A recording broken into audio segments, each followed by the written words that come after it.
And as the G7 summit comes to an end, US President Joe Biden is expected to address a press conference in Hiroshima just a short while from now. That is before he travels back to Washington, D.C.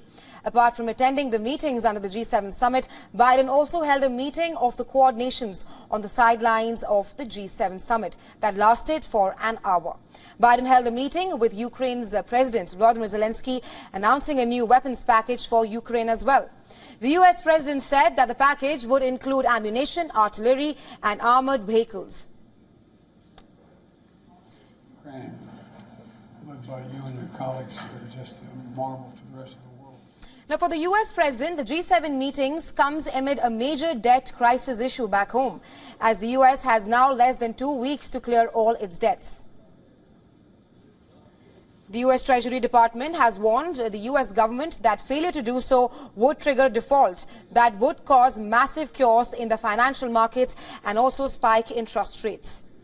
Biden and the Congressional Speaker Kevin McCarthy could speak soon over easing the federal debt ceiling of $31.4 trillion. Biden was also expected to leave early today to address the domestic crisis as he reaffirms his commitment to continue supporting Ukraine along with the other G7 nations. This could be a crucial time for Biden as he tries to perform a balancing act between his international and domestic commitments, protecting US's credibility as well as a world leader.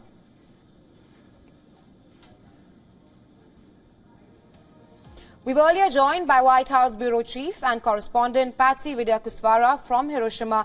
Let's listen in to what she had to say on this.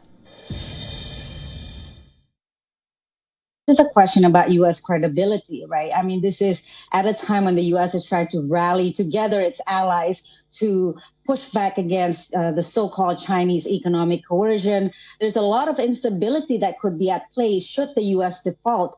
And U.S. officials have said that that default date, the so-called X date, could come as early as June 1st, so just a couple of days.